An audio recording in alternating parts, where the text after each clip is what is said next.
in my blood.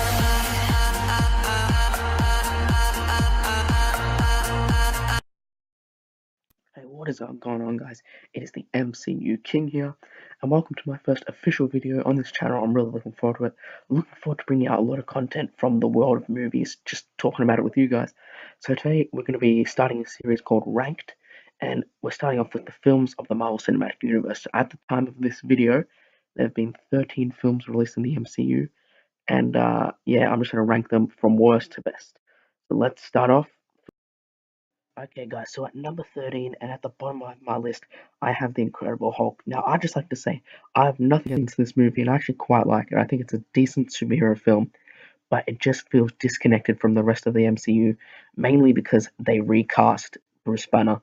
Now, it's not their fault. I understand there was contract disputes between Edward Norton and Marvel Studios. That is fine. And Mark Ruffalo was an excellent replacement. But like I said, it just feels disconnected from the MCU, this film. There are some good things in it. The end fight between the Abomination and the Hulk was incredible. Just beautiful superhero action there. But I just think a weak narrative, and of course, like I said, the recasting of Bruce Banner really takes away from the film. Okay, guys, so at number 12, I have Iron Man 2. Now, look, the reason I think this is so low on my list is just because it was so disappointing. Coming off the incredible first Iron Man film, which we'll talk about later, this just didn't meet the expectations that I think everyone had. Robert Downey Jr. is great again in the role of Iron Man, but I just think there's just a lot of things that bring this film down, particularly is the villain. Now, everyone says that the MCU has horrible villains and that are all weak, and while there is an argument for that, I personally don't have a big problem with that. But Whiplash, who is the villain in Iron Man 2, is just horrible for me. He doesn't have any personality, and he doesn't really pose a big threat to Iron Man, I don't think. So yeah, it's just like a mixture of things. In particular, like I said, the villain that really detract from the quality of this. Okay, guys. So at number 11 on my list is Thor: The Dark World. Now, I would like to say, if this film did not have Tom Hiddleston as Loki, who is undoubtedly the best villain in the MCU, this I think would be the worst film on this list. Seriously, when you think of it, Thor: The Dark World doesn't have much, but it has Loki. I can't explain how good Tom Hiddleston is as Loki. I'm going to talk about him more throughout this list as he's in many films of the MCU. But it's just without him, I do not know what Thor: The Dark World would be. It's got a pretty weak plot. The human characters which are featured in all the films are quite bad. They don't have many personality to me. And there's just this film doesn't give you much. So that's why for me, I would just like to say that while this film is third last on my list, it has the potential to be last. Only that Tom Hiddleston as Loki saved it. Okay, guys, so at number 10 on my MCU film ranking list is Iron Man 3. Now, this is a very controversial film on this list, mainly because of the villain, the Mandarin. Now, in the trailers and everything, we are led to believe that Ben Kingsley is going to be playing the Mandarin, but in the end, he just turns out to be an actor named Trevor Slattery. Now, a lot of hardcore comic fans did not like this twist. They were very unhappy since he's such an iconic Marvel villain, but I did not mind it. I thought it was a little humorous twist, and it didn't detract from the quality of the film too much for me personally. There are some other good things in this film, such as the Iron Patriot design. Just look at it there. It's just beautiful. Also some solid characters. Not much character development, and also, if I'm really honest, not much superhero action. You don't get those big action scenes that you expect from the Marvel films, which is why it might just be a bit lower on my list, stuck down at number 10. Okay, guys, so in the ninth position, we have Thor. Now, this is the introduction of Thor into the MCU, and when I first went to see this at the theater, I was very pleased walking out. It's just a really solid film, and also something I want to talk about is Chris Hemsworth acting in this film. I think he is one of the most underrated comedic actors on a planet.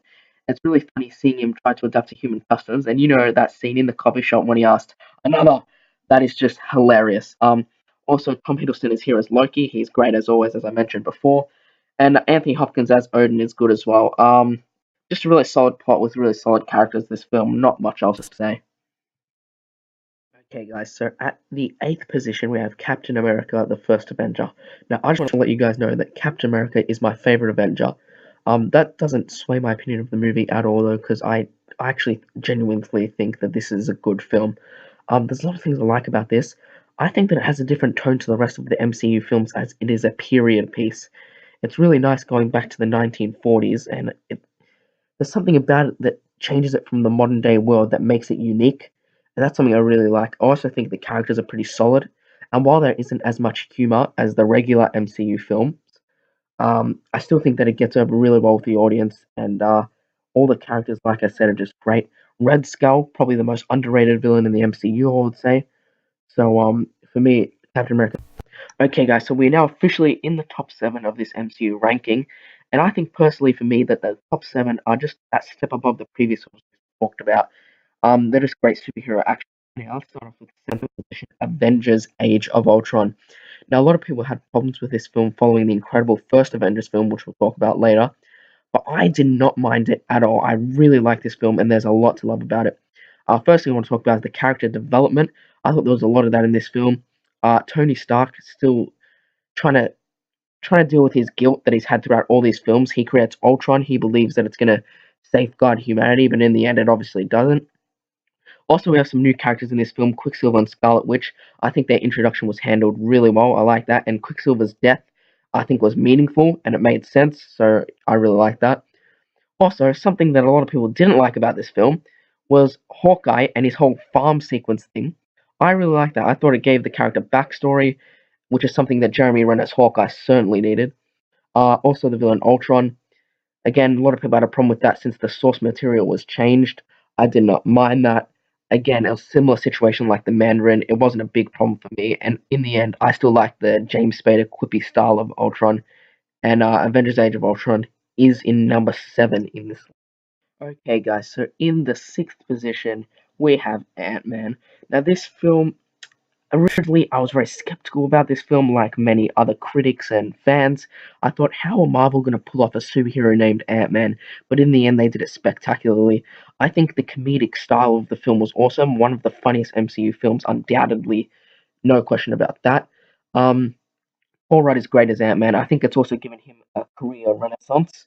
I think his acting career has been revived with Ant-Man. So it's just great to see. Characters just great. Like this is why I love the MCU. The characters are truly just fun to watch. You got Michael Pena as Louise, who's Scott Lang's friend. That's just hilarious. He's awesome. Hope Van Dyne as the Wasp, or soon to be the Wasp. She's great. And also Michael Douglas in this film, who is just great in every role he plays, basically. Um, there is one negative I want to touch on, and that is the villain Yellow Jacket. He's just a bit weak to me. Like many other MCU villains, like people say, it's just weak. I think they could have done a better job, but despite that, still a very funny film that I loved even more so than Avengers: Age of Ultron, and I'm really looking forward to the sequel where we get to see some Ant-Man and Wasp team up. So in number five, we have the film that started it all, the first film in the Marvel Cinematic Universe. It is Iron Man. Now, I just want to say, first off, the audacity that Marvel Studios had to make this film was incredible. They put all their money on Robert Downey Jr., who at the time had no acting gigs. He had There was no reason to get him. There was no reason to make this a C-list superhero film, but they did anyway because they had a plan. And I just want to say it was incredible. This Iron Man film, there's something about it that's just so special. The Ten Rings sequence at the start when he creates that first Iron Man suit in the cave is awesome. I wish he still had that Iron Man suit because I actually quite liked it. Um, just seeing his progression, it's just really nice. Robert Downey Jr., probably perhaps his best performance as Iron Man, definitely in the top three, I would say. Um, there's just so much to love about this film. Despite that, there is a weak villain, though. Yep, I know we're talking about this again. Obadiah Stan as the Ironmonger did not cut it for me at all. Probably my least favorite MCU villain. I could go as far to say that. He didn't offer anything, but despite that, still, Iron Man, an incredible film and perfect start to the MCU with their flagship hero. Okay, guys, so in the fourth position, we have Captain America Civil War. There's just so much I like about this film. First off, I want to talk about the three-way relationship between Steve Rogers, Tony Stark, and Bucky Barnes. Now, we know Captain America and the Winter Soldier's friendship developed throughout this MCU, and it's just great. They got this brotherly bond, and Captain America will never let his friend down. But he's also got a friend in Iron Man, and when the Sokovia Accords split him apart, and that final triple threat battle is just heartbreaking to me. When you see that Bucky killed Tony's parents, I know that a lot of people were in shock, and I just think it was just a really great move by Marvel. Just a great scene all around. Also something I want to talk about. I feel like a very underrated villain in the Marvel Cinematic Universe is Zemo. Now, a lot of people say that his plan was lucky, it was convenient that everything worked. I just thought it was brilliant. He didn't need to have all the power. He was just a psychological character who actually had a great backstory. So that's why I love the character so much. Um, Also, just want to talk about some of the new superheroes in this film. Of course, we got Black Panther, played by Chadwick Boseman. He did an excellent job. Just uh, don't even know how to explain it. Just a strong, powerful, regal character. Also, we had Tom Holland as the brand new Spider-Man. That kid was awesome. This, for me personally, is the best incarnation of Spider-Man we've ever seen, and I just look forward to his MCU films. Okay, guys, so in the third position, we have the film that most consider the crown jewel of the MCU. It is The Avengers. Now, this is the first time that we see the Avengers come together, and when you sit there, you sit down and you watch it in the theater, it is just pure superhero brilliance, enjoyment, anything you can think of. It's just like a childhood dream coming true when you sit back and you watch this Avengers team form. There's a lot to love about this film. The characters in particular are great. Like I said, that's one of the reasons why the Marvel Cinematic Universe is so successful. They have great characters. The action is also very good, many great action scenes, and also it has Loki as the villain, which will always be good. Um, One thing I do want to touch on though, the reason that this is not in my top two is because when you look back at it, like forget about all the great superhero action, don't get engulfed in it just for a second. If you look back at it, it has got a weaker plot compared to my top two. I think sometimes this film gets overrated a bit, if I'm completely honest. I still love it, don't get me wrong. But I guess the plot could just be a little bit stronger. That's why it didn't fit into my top two, but definitely deserved its third position. Okay, guys, in second position, yes, we are hooked on a feeling. It is Guardians of the Galaxy. Now, walking into the theater, I had no expectations for this. It was a group of D-list superheroes no one had ever read their comics. It stars a talking raccoon in a tree. It was just outlandish, crazy idea by Marvel, but somehow they managed to pull it off and make it one of my favorite MCU films. Look, the characters in this are just great. The chemistry between Rocket Raccoon and Groot is off the charts. Chris Pratt owned Star Lord. Gamora is frighteningly beautiful, and Dave Bautista as Drax I think is a very strong addition to the team and is well his humor while it may be strange I just love it. Um Look, also, I feel like this film sort of sets apart from the rest of MCU with its space opera feel. I think it's like its own world in this huge entity of the MCU, and I really love that. It sets it apart. Um, Also, another thing that makes it unique, of course, I have to talk about the soundtrack. Awesome Mix Volume 1. There's just so many iconic songs in this, old school songs, that make Guardians of the Galaxy so unique. Hooked on a Feeling, Moonage Daydream, Ain't No Mountain High Enough, Ooh Child, Cherry Bomb. There's just so many. The list goes on and on and on. The songs are just great in this. Love it so much. It was very unlucky not to make my top spot, but I think now it's time to reveal my favorite number one Marvel Cinematic Universe film. Yes, the huge reveal. It is finally here. Captain America: The Winter Soldier is my favorite MCU film, number one. Now, for me, there's nothing to not like to dislike about this film. It's an actual film. I feel like it has got the strongest plot. It's got the strongest characters. It's got the most cohesive story throughout all MCU films. In this movie, we really see the friendship between Steve Rogers and Bucky Barnes really tested when Captain America finds out that he's still alive, and now he's the Hydra assassin, the Winter Soldier. I think they handled that really well. Um, and the end fight between Captain America and Winter Soldier was great. And you just see the sort of throughout the film, you see the realization that Bucky is having that he's not actually this Hydra assassin. Also, the supporting character is great. Probably, I'd say Samuel L. Jackson in his best role as Nick Fury in this film. Also, Scarlett Johansson is awesome as Black Widow. I liked Robert Redford in the role he was playing. It's good to see him in a Marvel movie. Um, but yeah, like I said, there's just so much to love. It's a real film. It's got a really tight story.